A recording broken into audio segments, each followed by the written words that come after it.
Sallallahu ala Muhammad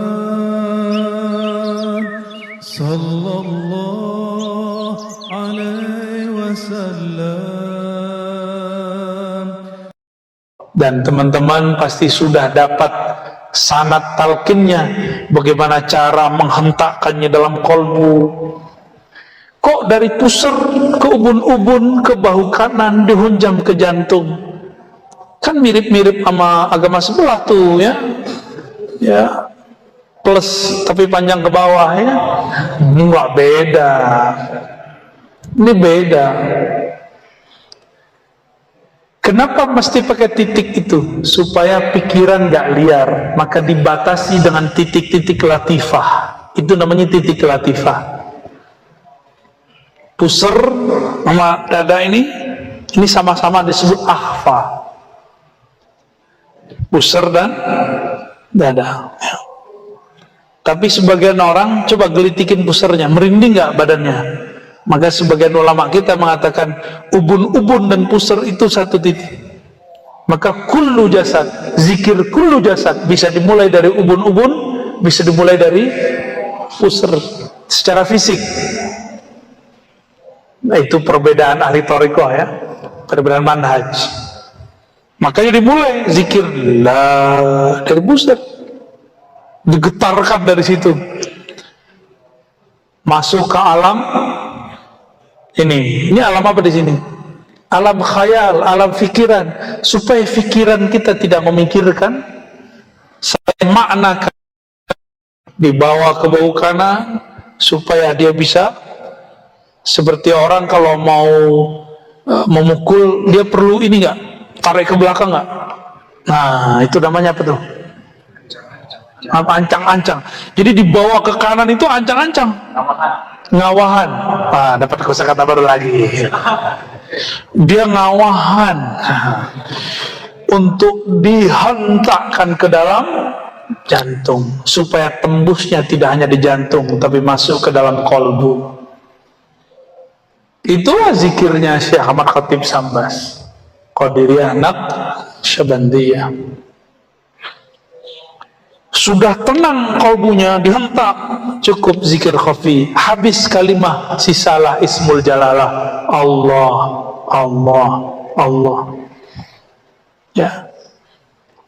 Kemudian Allah ini diturunkan lagi jadi hasbunallah wa ni'mal wakil. Jadi orang baca Allah bisa maknanya cukuplah Allah, cukuplah Allah. Maulana Imam Shibli, murid Imam Junaid, kawan Halaj diperkarakan, Shibli aman, padahal pengalamannya 11-12. Sama-sama mengalami yang dialami Syekh Siti Jenar, persis sama. Tapi Syekh Shibli, Imam Shibli menahan-nahan. Imam Halaj tak tertahan. Nah, itu bedanya Halaj sama Syekh Siti Jenar. Syekh Siti Jenar sama Sunan Kalijaga kan makomnya sama, tapi Sunan Kalijaga bisa menahan karena mursyidnya beliau Sunan Bonang, ahli syariat, ahli hakikat. Jadi dengan syariat yang ketat, gejolak di batinnya itu tentang ma'rifatullah itu bisa dia tahan. Itu Sunan Kalijaga.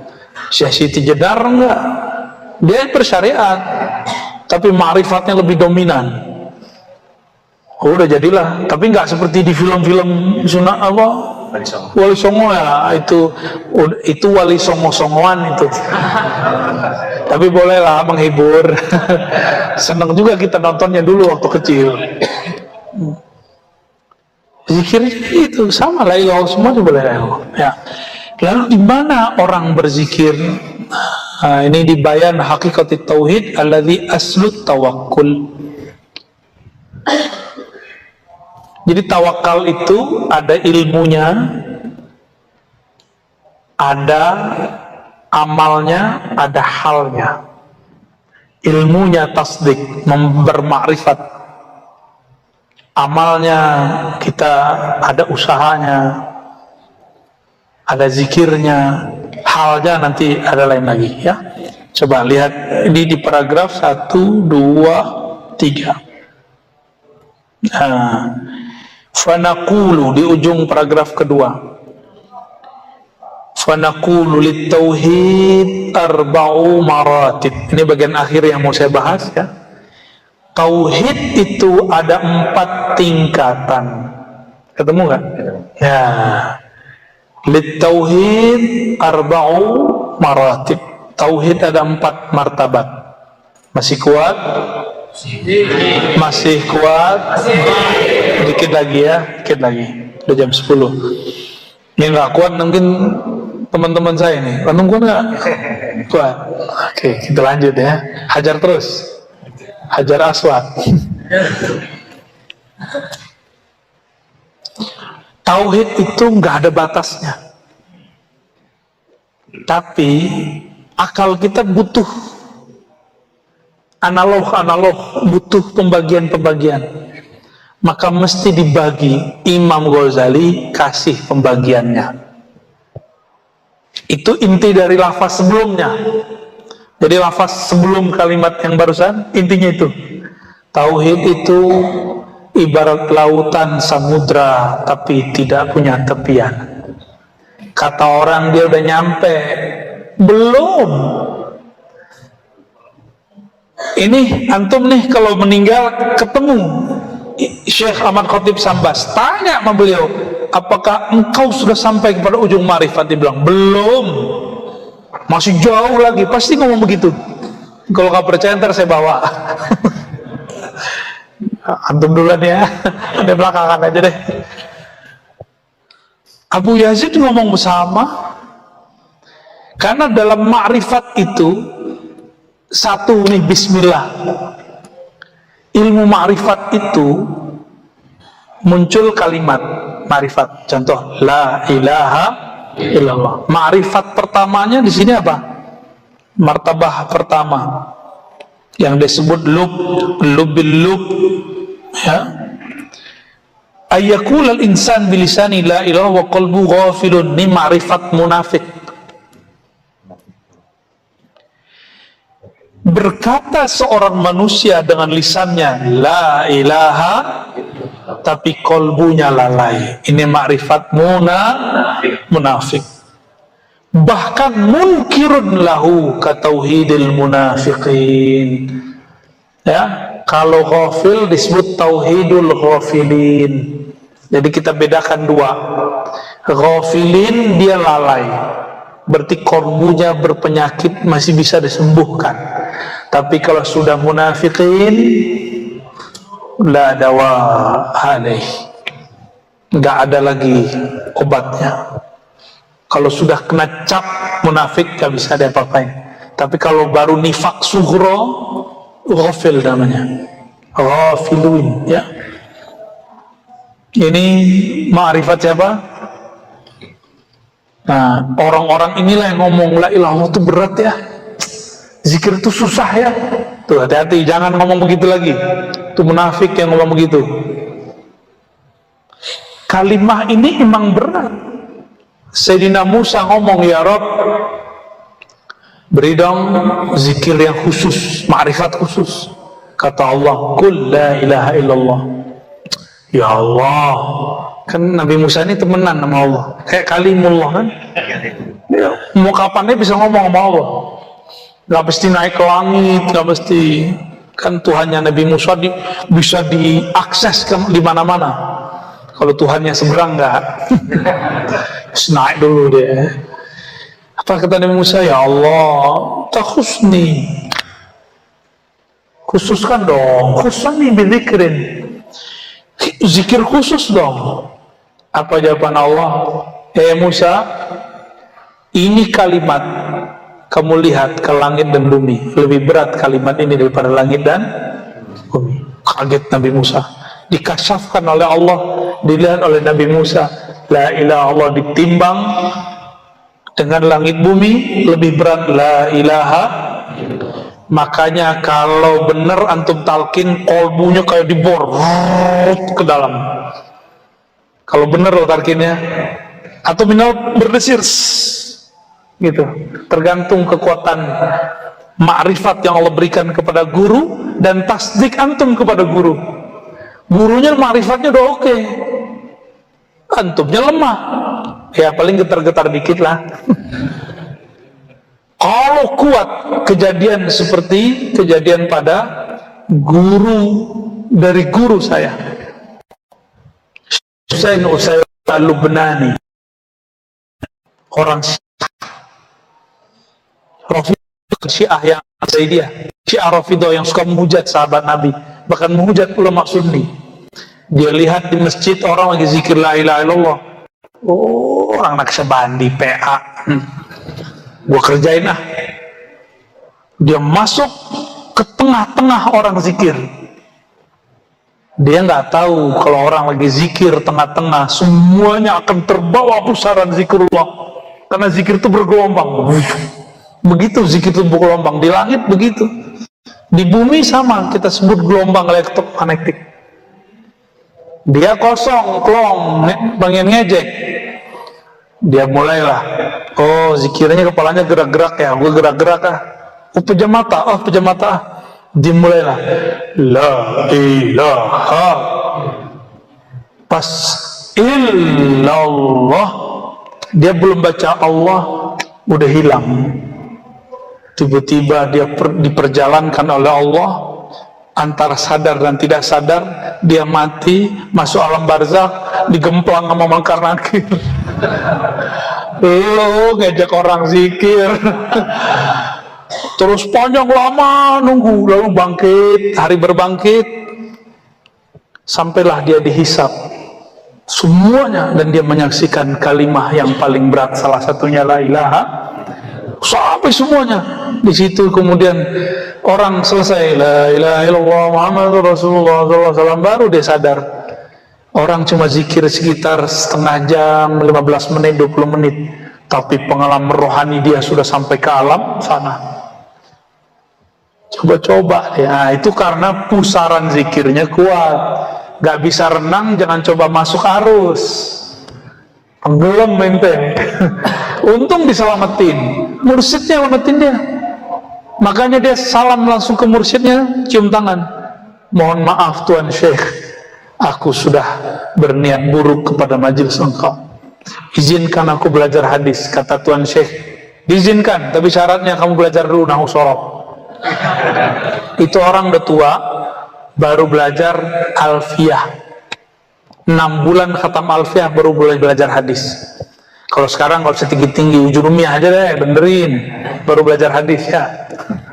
Baik, ini makom pertama. Makom kedua, ayusaddiq bima'na al-lafzi qalbuhu, ayusaddiqa bima'na al-lafzi qalbuhu kama saddaqa bihi umumul muslimin wa huwa i'tiqadul awam.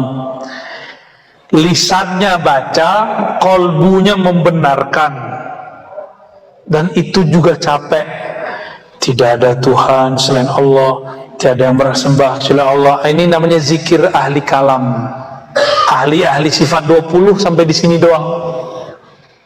Sifat 20 versi akal ya, bukan sifat 20 versi ma'rifat. Jadi kalau ada ahli-ahli kalam, ahli-ahli zikir, ahli-ahli kitab Sanusi, kitab Fathul Majid, kitab Aqidatul Awam ya, dan sejenisnya itu, kalau dia belum talqin zikir, maka saat baca la ilaha itu pikirannya capek, menyesuaikan dengan kolbu yang sangat liar. Kan kolbu ini kolbu yatakallab, liar sekali. Maka saya sarankan para ajengan, para ustadz, para kiai, udahlah, taruh dulu ajengannya bentar, ambil ilmu talqin kepada mursyid, supaya kalau zikir seirama kolbu dengan lisan. Lebih dulu kolbu atau lisan? Aslul kalam ma fil fuad. Yang diterjemahkan di lisan itu awalnya di sini, maka mulai zikir itu di sini. Itulah rahasia kenapa ayat kursi dimulai dengan Allah, bukan la ilaha. Allahu la ilaha illa huwal hayyul qayyum. Allah isbat namanya. Diisbat dulu nama Allah di kolbu, baru baca nafi la ilaha illallah. Kalau sudah isbat masih butuh nafi nggak perlu. Itulah maqam Imam Shibli. Ketika orang bilang, Shibli, ente udah sakarat, baca la ilaha Allah. Kata dia, nggak perlu, saya sudah sama Allah. Saya sudah sama yang punya nama. Maka dia zikirnya Allah. Allah meninggal. Banyak orang yang meninggal dengan zikir itu aman. Karena itu disebut ruh la ilaha illallah, Allah Allah. Spirit intinya zikir la ilaha illallah ada pada lafaz Allah Allah. Kata kawan zikirnya beda. Ya sudah, ente aja yang makan itu. Ya. Yang ketiga, ayu syahida dzalika bi tariqil kasyaf. Harus kasyaf dulu. Nggak boleh kalau nggak kasyaf. Dibuka dulu kolbunya oleh Allah, pemahamannya oleh Allah. Apa itu? Biwasitati nuril haq, dengan nur dari Allah.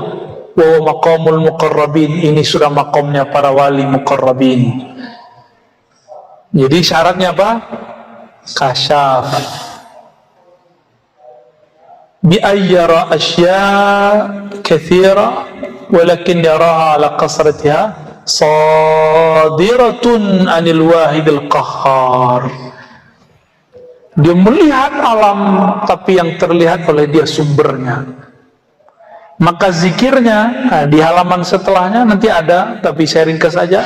Zikirnya adalah lisan baca la ilaha illallah, batinnya la fa'ila illallah atau kullu syai'in sadirun anillah. Itu maknanya. Baca tiada Tuhan selain Allah dengan lisan, tapi batinnya mengatakan tiada yang berbuat kecuali Allah. Nah, apapun yang terjadi sama kita. Ini sekarang antum kalau lihat ada orang yang mengingkari kajian ilmu ruh yang saya buka. Itu siapa yang mengizinkan terjadi itu? Allah. Mungkin teguran bagi saya, kurang tepat menyampaikannya, atau memang dia yang salah paham. Harus sama-sama insaf, ya. Jadi kita nggak boleh marah juga orang ingkar kepada kita. Siapa tahu kita salah ibarat, ya bisa jadi. Atau dia yang salah mustalahat, salah memahami istilah, ya. Jadi kita nggak boleh mengatakan ini apa. Kita lihat peran Allah di situ.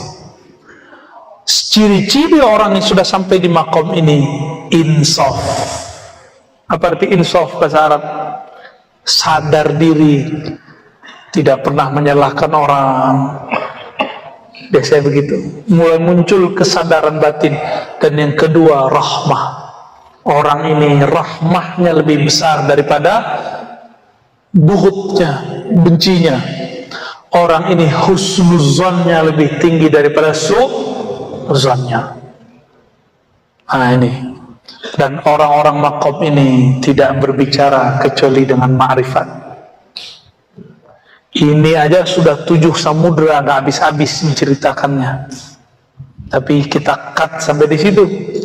Dan terakhir Ghazali mengatakan, alla yara fil wujudi illa wahidan. Ini makamnya disebut siddiqin, tusammihi sufiyah al-fana fit tauhid. Bihaitsu la yara min haitsu la yara illa wahidan fala yara nafsahu aidan. Makanya Imam Ghazali nggak pernah mengkafirkan Hallaj ini. Karena saya seorang pengikut Ghazali, saya tidak mengkafirkan Syekh Siti Jenar. Karena ini babnya. Apa maknanya? Makom yang keempat itu, ketika dia baca la ilaha illallah, maknanya tiada yang dia pandang di alam ini kecuali hanya sang, bukan ahad, wahid. Ya? Wahid itu manifestasi apa? Terjemahan manifestasi itu apa tuh Aceh Umar? Pengejawantahan. pengejawantahan Allah Al-Wahid, yang maha satu, bukan Ahad. Kalau Ahad, itu lebih gawat lagi, itu nomor 5. Kan ini masih 4. Ini kalau saya tambahkan, boleh ditambahkan, itu nomor 5, tapi enggak, kita tahan-tahan dulu. Ditahan-tahan dulu, tuh udah kebuka dikit kan. Ilmu ma'rifat berkembang terus, nggak ada yang nggak berkembang terus. Inilah yang disebut musyahadah. Kalau tadi muka syafah di langit, bumi. Kalau musyahadah, arash. Disebut siddiqin. Maka orang ini, mau dia bergelimang maksiat apapun, pasti Allah selamatkan nanti. Tapi kalau yang makom ketiga masih bisa tergelincir, makanya ada wali dipecat. Serius, ada wali dipecat. Ketika ada melanggar adab-adab rohani, syak, ragu, suul adab kepada guru, wah udah lengkap kena dia. Ketika dia tergelincir, disamber sama jenderalnya iblis, jadi jenderal juga di sana. Dia angkat jadi gubernur di sana. Gawatnya. Maka wajib hormat kepada mursyid. Bersanad. Maka saya tidak jamin orang tidak bersanad. Nggak bisa. Tahu nanti gimana. Apalagi dia ajar kepada yang memberinya ilmu. Saya nggak tahu nasib dia gimana itu. Ya. Habis contohnya. Sabang sudah. Dikit lagi. Ya. Li'annahu min haitsu la yara illa wahidan fala yara nafsahu aidan. Orang ini jangankan makhluk, dirinya aja dia nggak lihat. Inilah makomnya Al-Hallaj, Syekh Siti Jenar. Maka Al-Hallaj nggak lihat dirinya. Maka yang ngomong anal haq bukan dia saat itu, tapi lidahnya dipinjam oleh sang dia, Allah Subhanahu. Maka itu disebut wajhur rububiyah.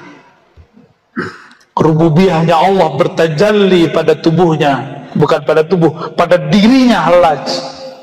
Ghazali faham itu. Maka Ghazali, kalau boleh dikalamkan, Ghazali ngomong begini: seandainya aku qadhi, pejabat zaman itu, aku tidak akan fatwakan sesat Al-Hallaj. Aku tidak akan bunuh Al-Hallaj. Al-Hallaj itu gawat tuh bunuhnya. Tangannya diikat, kakinya diikat, ini diikat, bukan hanya disalib. Udah berapa ikatan tuh? Kuda, pancung 5, darahnya menjebar kemana-mana. Ini baru benar, darahnya harum. Kalau yang ono kan khurafat. Ini asli. Imam Shibli saksinya.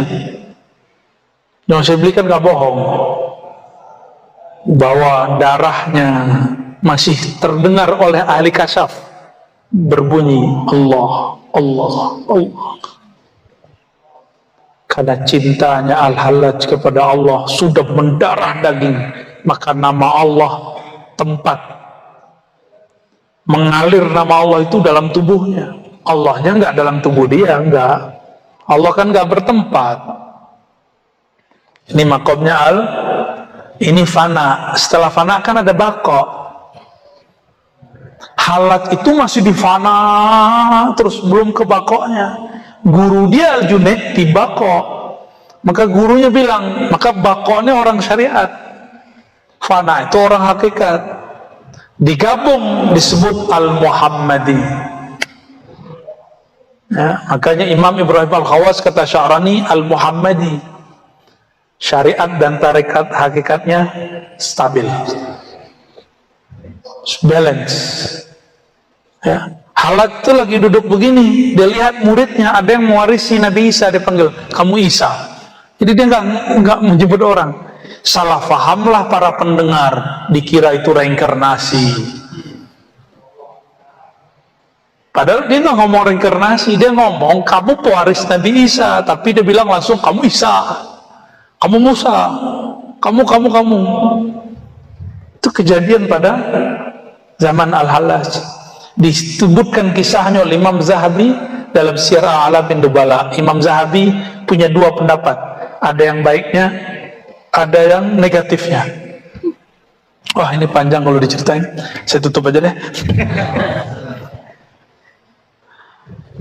Maka saya sarankan yang berzikir la ilaha illallah, la maujuda illallah di dalam hati aja, jangan dilafazkan, karena syaratnya mesti kasyaf. La ilaha illallah harus kasyaf. La maujuda illallah mesti musyahadah. Ini yang disebut maqam ihsan. Maka untuk boleh melafazkan itu hanya bagi orang-orang yang muqarrabin dan siddiqin. Kalau belum nyampe, maka haruma, kata Imam Syarani, haruma min ayyasila ila dhalikal maqam. Dia mustahil, haram sampai ke maqam itu. Jadi nggak boleh bilang la maujuda illallah kecuali sudah sampai di maqam itu. Supaya nggak kena gimana? Harus tambahin la maujuda bihaqqin atau bizatihi, baru boleh dilafazkan. Maka siapapun yang berzikir seperti ini harus ditambahin la ma'buda bihaqqin, la fa'ila bihaqqin, la maujuda bihaqqin, baru boleh. Kalau enggak, haram hukumnya untuk sampai dia ke makom itu. Begitulah hukum ma'rifat, lebih tegas dari hukum syariat. Jadi antum jangan suuzon, fikihnya orang syariat itu enggak ada apa-apanya dibanding fikihnya orang ma'rifat. Di ma'rifat salah adab kufur, di fikih kan dimaafkan. Tapi orang fikih mengira orang hakikat ma'rifat itu nggak bersyariat. Kalian nggak mengerti lautannya luas, nggak mengerti bagaimana dahsyatnya kemegahan istana-istana rohani mereka. Di sana amal soleh bagi orang awam dianggap amal buruk, karena masih ada sesuatu selain Allah di kalbunya. Ya, hasanatul abrar sayyiatul muqarrabin. Orang awam bilang soleh, tapi mereka bilang belum soleh. Tadi Abu Yazid imam, bagi imam ini sudah soleh, bagi jamaah itu sudah soleh, tapi bagi Abu Yazid itu bukan kesolehan, belum soleh dia. Gitu ya. Alhamdulillahi rabbil, gimana? Masih sempat diskusi ini? Ya adalah khusus untuk Fauzan saya kita kasih. Mari. Ya. Gimana Pak? Aman? Silakan ada yang aman. Ya. Baik, para jemaah yang sekali bisa bersama kita langsung kita Allah. Sebenarnya perkataannya ada sekali dari beliau menyebutkan sebentar saya hadas. Kalau kemudian sebenarnya masih Amin ya Rabb. Mulai buka kajian Sahih Muslim bulan puasa. Ya. Salam. Baik, berdasarkan tadi tema yang disampaikan atau yang disampaikan oleh beliau tentang misi Rasulullah, tidak berarti membawa bagi para jemaah diskusi tentang syariat baik itu fikih, hadis atau akidah, tetapi Fauzan ini ya adalah sudah dibayar oleh para pemas dan para masyhurnya agar dalam permakluman yang bersah Jamaah yang berkiamat. Jadi sebagian dari jadi kalau misalnya mungkin ada yang sudah cukup ya pemahamannya, namun juga ada yang mungkin perlu disempurnakan lagi. Entah itu tentang kajian argumentasi atau apa. Maka itu barangkali ada para jemaah dari para asatidz yang ingin berdiskusi atau menyampaikan pertanyaan kepada Buya tentang akidah Ahlussunnah wal Jamaah, tentang tasawuf, tentang ulumul hadis, atau bahkan mungkin tentang argumentasi amaliyah Ahlussunnah wal Jamaah sebagaimana tersebar bukan hanya di Pulau Jawa, di seluruh mayoritas Indonesia dipersilakan. Silakan teman-teman kalau sampaikan pertanyaan. Satu, Langsung kanan. oke, dua, Oh? oke, tiga, Ya, cukup. tiga dulu. Kalau misalnya disimpan, bisa oke, yang pertama dari Tiga aja ya, udah habis waktu.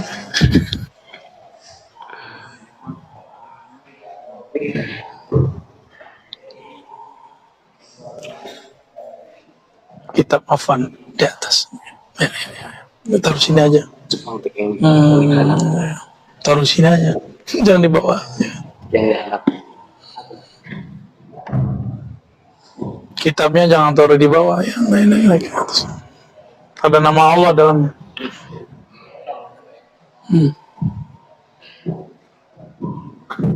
Assalamualaikum warahmatullahi wabarakatuh. Assalamualaikum warahmatullahi wabarakatuh. Terima kasih ya. Saya salah satu mengajar kesulitan di sekolah tinggi ekonomi dan bisnis syariah atau di Kabupaten Garut.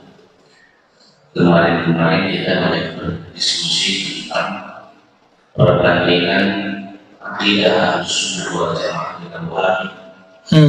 Di mana Wahabi itu memiliki tauhid rububiyah, tauhid uluhiyah, dan tauhid asma wa sifat.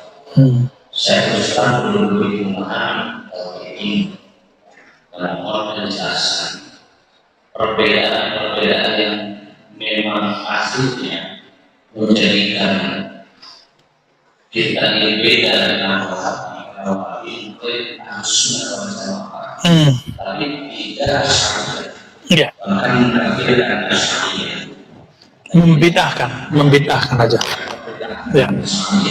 Bahkan saya tidak mengkafirkan. Ada yang mengkafirkan? Ada. Oknum itu ya. Oknum ya. Jadi mohon kejelasan tentang perbedaan tauhidnya Wahabi yang dulu dia asal sifat. Karena ini sudah masuk ke kurikulum keagamaan. Ya. Karena tauhid Ahlussunnah wal Jamaah kalau dalam bahasa Indonesia yang berjumpa Allah Ya. Kemudian yang kedua, saya ingin menjelaskan karena saya bukan ahli hadis. Ya, belajar juga hadis apa yang berbeda dari Ahmad. Jadi ada kalimat hadis saya bukan begitu hafal teksnya. Ini adalah orang yang baik, orang yang tidak baik, maka dia akan mengadakan kegiatan. Saya baca dari Oke. orang yang tidak baik akan mengadakan. Oke. Tolong perangi karena bayaran ini digaruk sedang menjadi pembahasan yang lumayan penting Oke. tentang bayaran ini. Namun hadis itu diterangkan oleh ahlinya karena yang satu kita sudah tahu di dalam dari kata bisa. Kalau saya mengatakan ke ahli. Ya. Oke. Baik. Kalau tadi yang dikatakan Jadi kalau saya muka siapa, saya dulu muka siapa. Apa tuh? Bukan hasata. Itu mah sunat. Masya Allah, dapat kosakata jorok. Baik, baik ajengan. Pertama tentang perbedaan tauhid Wahabi, gitu ya, dan Ahlus Sunnah Asy'ariyah. Yang pertama, secara masa lebih dahulu akidah Ahlus Sunnah Asy'ariyah, karena Imam Abul Hasan Al-Asy'ari itu diperkirakan lahirnya antara tahun 250-an sampai 260-an. Ulama, karena dulu nggak ada dukcapil, jadi nggak ada pencatatan, jadi nggak disebutkan tahun berapa, tapi diperkirakan itu. Berarti 40 tahunan lebih hidupnya di zaman salafus saleh, dan dia meriwayatkan hadis dari gurunya namanya Imam Zakaria As-Saji, murid dari Imam Ahmad bin Hanbal. Dari beliaulah Imam Al-Asy'ari meriwayatkan akidah Imam Ahmad bin Hanbal. Maka di kitab Al-Ibanah beliau mengatakan, akidah saya ini akidah Imam Ahmad bin Hanbal. Karena Imam Asy'ari yang menyusun merapikannya, dinisbatkan itu ke Imam Asy'ari. Nggak disebut akidah Hanbali, disebutnya akidah Asy'ariyah. Ya. Jadi secara masa lebih tua, lebih sahih kepada Imam Ahmad bin Hanbal. Sedangkan Wahabi muncul dari Syekh Muhammad bin Abdul Wahab Al-Hanbali. Dia asalnya Hanbali, tapi kemudian mengatakan saya tidak taklid lagi kepada mazhab manapun, maka dia keluar hatta dari mazhab Hanbalinya. Beberapa fatwanya sudah menyalahi Imam Ibn Rajab Al-Hanbali. Bahkan dia yukhalif Ibn Taimiyah, yukhalif Ibn Qayyim. Cuma dalam bab akidah dia ikut Ibn Taimiyah. Jadi Wahabi itu bukan akidah yang dibuat Syekh Muhammad bin Abdul Wahab, tapi dia mengembangkan akidah yang sudah mati suri bertahun-tahun, yaitu akidah trilogi tauhid, pembagian 3 tauhid. Nah, ini ingat-ingat nih teman-teman aparat, ya, dimanapun ada kelompok di dunia, ISIS, Jabhatun Nusrah, segala macam, Qaeda, itu pasti tauhidnya 3. Perbedaannya di nomor 3, uluhiyah, rububiyah, asma wa sifat. Di nomor 3 ini ada yang menggantinya dengan hakimiyah, tauhid hakimiyah, atau tauhid mulkiyah, tauhid kekuasaan. Ini ISIS dalam video-videonya yang banyak itu sama persis kayak Muhammad bin Wahab, uluhiyah, rububiyah, asma wa sifat, persis sama. Al-Qaeda sama. Tanya sama Cak mana nih, Cak Islam mana? Kalau Jabhatun Nusrah apa? Ada tadi beliau kabur. Nah, masih. Nah, Jabhatun Nusrah apa akidahnya? Ya kan, ini kan sama. Bahkan santri-santrinya ISIS itu disuruh menghafalkan kitab tauhidnya Muhammad Wahab seperti menghafalkan matan-matan penting. Dan itu terlihat di videonya lengkap. Ya. Cuma kita nggak boleh juga bilang semua teroris akidahnya uluhiyah, nggak boleh juga gitu, ya.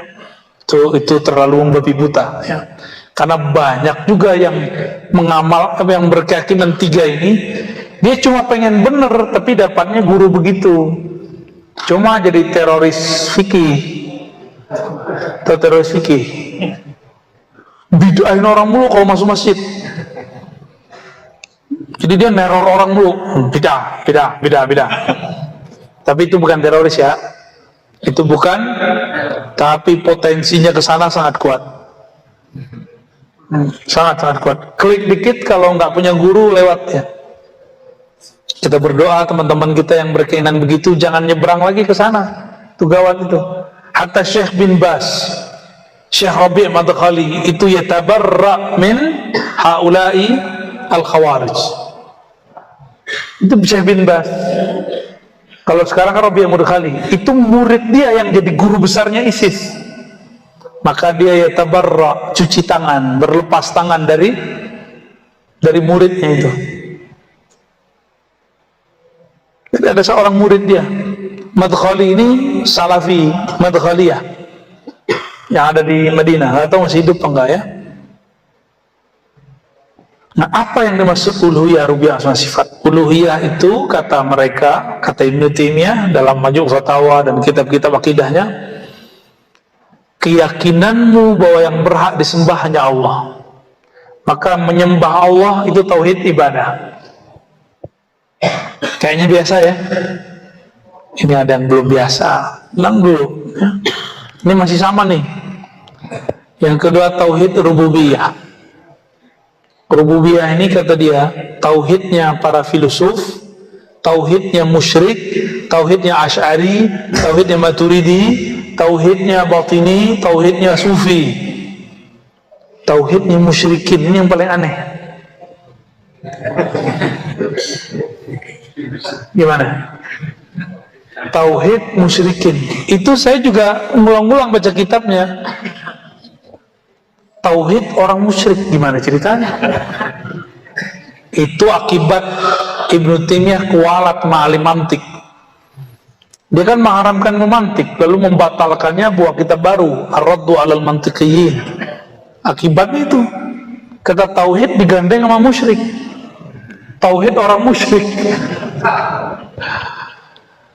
Yang belajar mantik gimana? Uslubnya benar gak nih? Kan mantik itu kan logika kata. Kata ini nggak segan, nggak munasib, nggak cocok.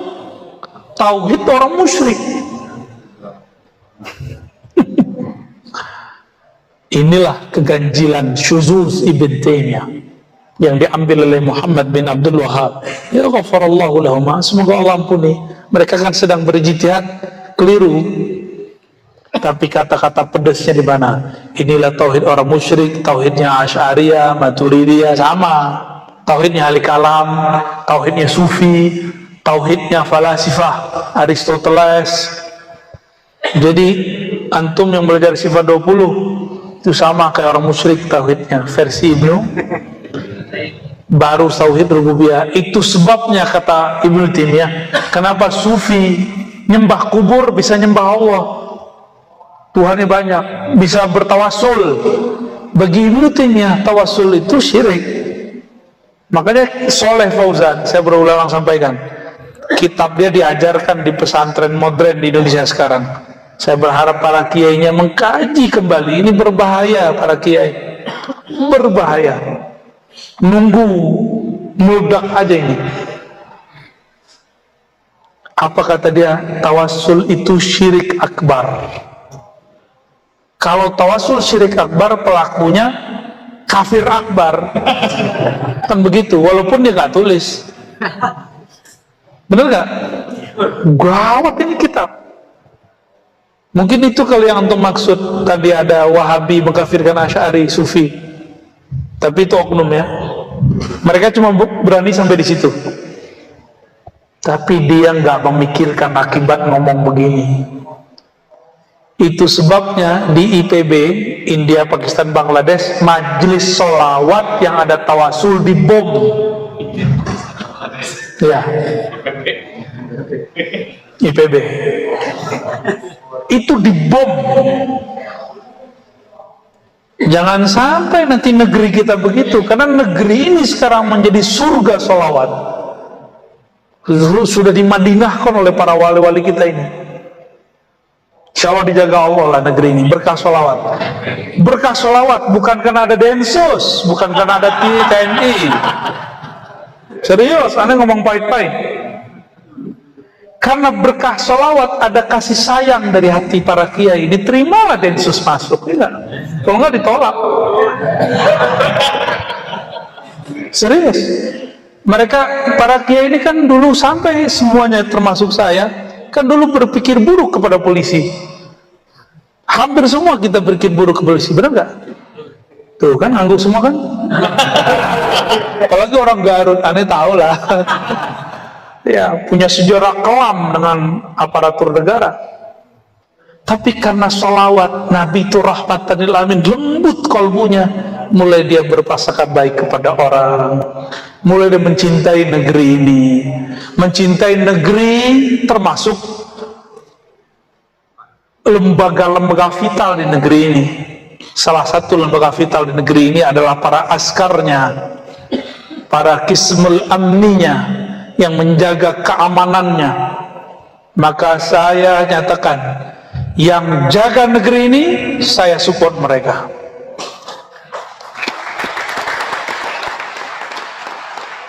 Yang berjuang menjaga keamanan negeri ini berarti dia teman kita, saudara kita. Ya. Coba-coba ganggu negeri ini, musuh kita. Hati-hati, kita nggak mau main-main. Ini sudah gawat. ISIS sudah berhasil, Jabhatun Nusrah sudah berhasil, Irak, Suriah sudah hancur lebur. Jangan ulang itu di negeri ini. Maka jangan kemakan isu. Ini isunya apa? Ulama versus umaro. Jangan sampai diadu-adu. Ini perangkat pilar negeri. Pilar negeri, umara, ulama harus teman.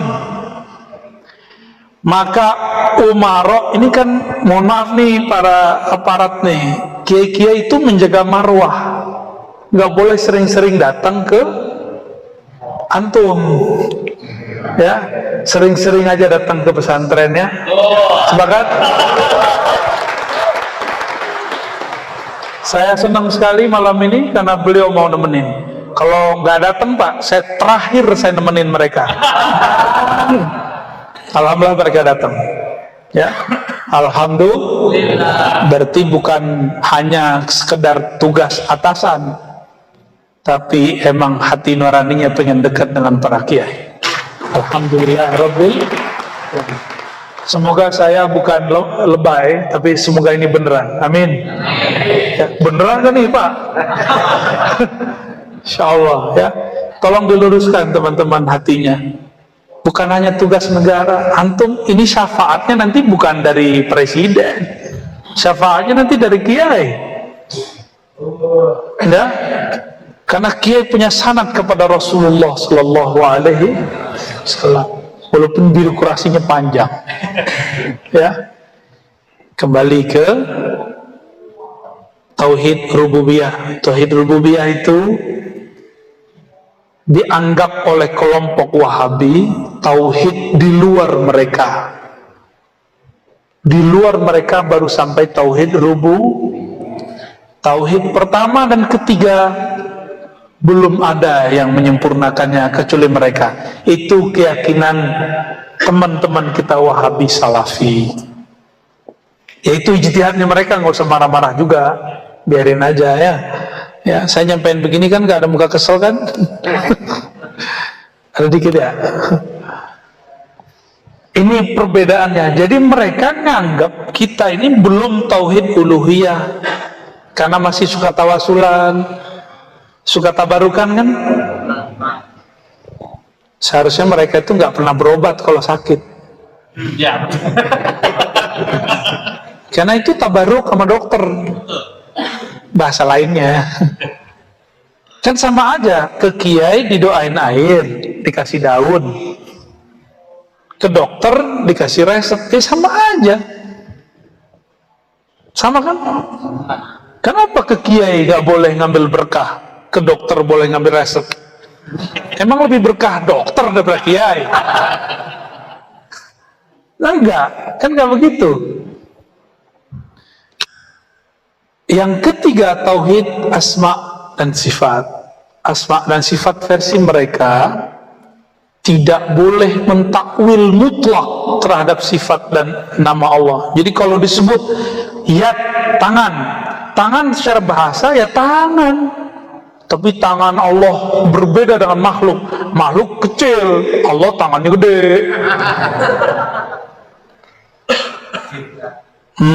Allah istawa al-arsh, bersemayam. Saya itu duduk, saya ini duduk lagi bersemayam di atas kursi. Beda dengan makhluk. Kalau makhluk duduk di atas kursi, lebih gede kursinya dari makhluknya. Kalau Allah lebih gede dia daripada arasnya. Dia yang gede itu seperti malam terakhir masuk ke dalam bumi, masuk ke langit pertama sama dunia. Dulu almarhum Tengku Zulkarnain nyandain tuh.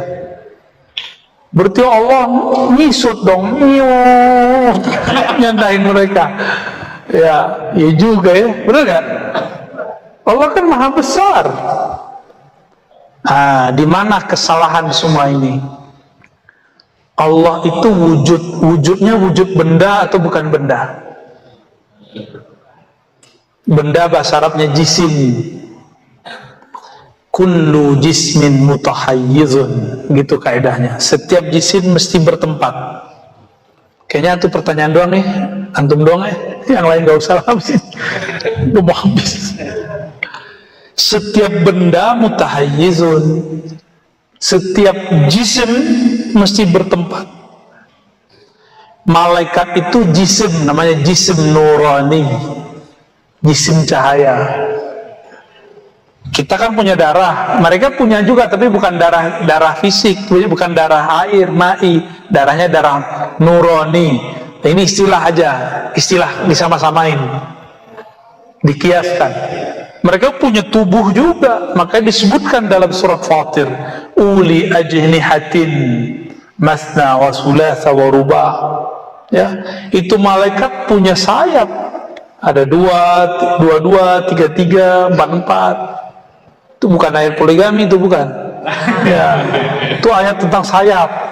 2, 3. Jadi 3 di sini, 3 di kanan, kiri.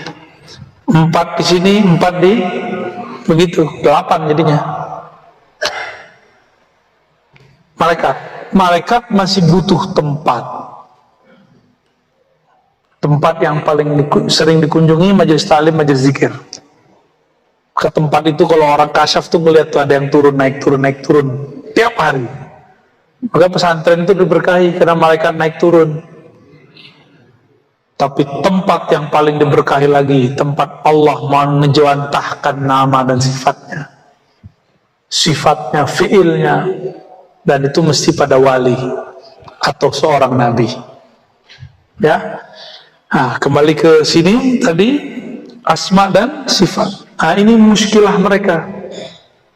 Mereka meyakini Allah tidak serupa dengan makhluk, tapi bilang Allah duduk. Itu ditulis di kitabnya. Istawa itu istiqrar julus, ada kitabnya khusus. Jadi mereka nulis bahwa Allah benar-benar duduk, tapi duduknya tidak boleh dibayangkan. Loh, ente ngomong duduk, kebayang sama kita. Maka kita sebut ini, kata guru saya Syekh Hasan itu, ini namanya ta'wil al-fasid. Takwilnya fasid, takwilnya rusak. Mesti dibenerin, diislah. Mesti diislah. Ini tauhid mereka begitu. Maka jangan coba-coba takwil istiwa depan mereka. Bisa dihabisin antum, apalagi dosennya sendiri. Ya, kita pada dosennya. Terus yang kedua tadi tentang bayat ya. Man mata, ada satu versinya, man mata walam yabi' mata maitatal jahiliyah. Siapa yang mati belum berbayat, matinya jahiliyah. Ini yang ngomong siapa? Yang ngomong siapa nih barusan? Saya. Bukan, saya meriwayatkan hadis. Hadis siapa? Rasulullah SAW, riwayat Bukhari dan Muslim dengan beberapa redaksinya.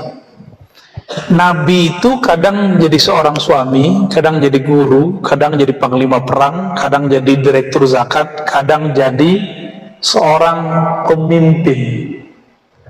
Nabi ngomong begini babnya apa nih? Bab sebagai suami? Itu suami. Atau bab apa? Ngomong begini. Baiat itu sebelum perang, belum perang. Baiat ke siapa? Orang lagi perang terus langsung baiat, mati duluan. Itu baiat tarekat. Nah, maka baiat ini ada baiat tarekat, ada baiat organisasi, ada baiat kelompok tertentu yang mengatasnamakannya dirinya harokah kah, daulah kah. Ini banyak macam baiat. Maka di Thariqat baiatnya bukan baiat. Baiatnya Thariqat itu cuma kesetiaan murid mau berguru. Tapi saya sudah hapus itu, walaupun saya punya ijazah Thariqat. Bagi saya yang ada sekarang cuma talqin aja, talqin mengaji. Maka Thariqat saya salah satu yang paling besar adalah ngaji. Kemana-mana kita ngaji kitab. Jadi tempat yang paling sering saya kunjungi itu pesantren, karena ngaji kitab. Waktu kita kalau ceramah nggak jelas itu ya, ngomong nggak jelas. Nah, dalam hal ini apa makna hadis tadi? Nabi ngomong sebagai seorang amir, sebagai pemimpin. Pemimpin lagi ngomong, siapa yang meninggal, mati, belum baiat kepadaku, gitu maksudnya, maka dia mati jahiliyah. Bukan baiat ke organisasi, bukan baiat thariqat, apalagi ke kelompok-kelompok separatis. Bukan. Yang sekarang mengatakan baiat kepada saya, antum jamin gak bahwa ini mewakili Rasulullah? Mana jaminannya kalau ada? Minimal sanad, bahwa antum bersanad kepada orang baiat sebelumnya. Kami ada namanya al-musalsal bil bai'ah. Musalsal baiat itu ada di thariqat, ada di hadis ada. Tapi istilahnya beda-beda. Di hadis istilahnya apa? Mungkin dengan niat bisyabakah atau bil musafahah. Itu istilah-istilahnya beda. Ada kita musalsalnya, ngambil sanad hadis dari guru, gurunya ke guru, guru begitu. Di thariqat kita begitu. Nggak ada toh? Coba mereka hari ini siapa yang ngaku ambil baiat dariku? Dia punya silsilah itu enggak? Baik zikirnya, hadisnya, fikih mazhabnya, enggak ada. Kenapa? Waduh, gawat.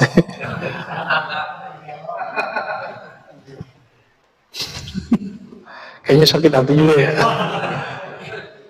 Coba tanya semua orang yang sekarang bilang baiat saya, atau baiat ke kelompok saya, baiat ke harakah saya, baiat ke daulah saya. Nggak ada sanadnya. Dia bawa otoritas Nabi, tapi Nabi nggak nyambung sama dia.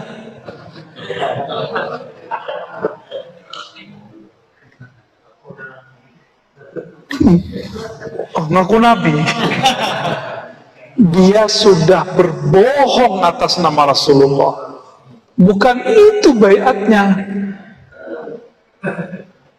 Maka saya karena takut bab itu di thariqat kita sudah hapus di buku saya, udah nggak ada bab baiat. Ada kita nulis tentang zikir al-ina ilahiyah, nanti saya kasih PDF-nya atau apanya. Udah nggak ada baiat. Baiat nanti cukup kok imam akhir zaman, al-imam al-mahdi yang masih Allah sembunyikan, Allah rahasiakan. Entah di Indonesia, entah di Yaman, tidak tahu. Semoga aja di negeri kita kan banyak habaib.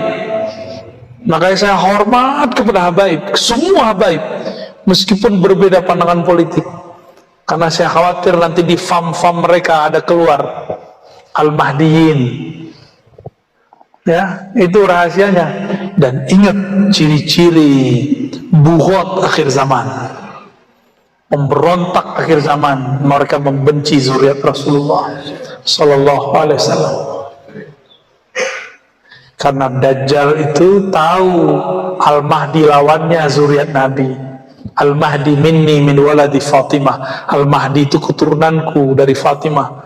Maka Dajjal akan masuk kepada lidah orang-orang yang wajahnya wajah ustadz, tapi di dalam dirinya zulumat Dajjal, kegelapan Dajjal. Orang ini akan mengajarkan umat benci,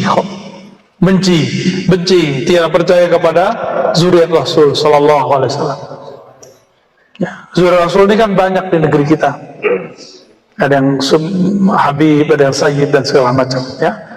Jadi man mata walam yabi'a, siapa yang meninggal belum berbaiat, itu hadis disebut khassah lil umara, khusus untuk para pemimpin yang sah di suatu negeri. Orang Indonesia sudah terima belum diwakilkan lewat pemimpin? Sudah sah. Maka matinya kita bukan mati jahiliyah. Insya Allah. Semoga Allah jadikan negeri ini negeri yang dijaga. Tidak ada namanya negeri kecuali ada cekcoknya. Namun apapun yang terjadi, kita minta rahmat Allah mengalir di semua tempat di negeri ini. Dan semoga Allah rahmati para umara, para ulama, para santri, rakyat, bangsa, terutama umat Islam. Ya. Allah izinni wa likulli niyatin salihah. Al-Fatihah.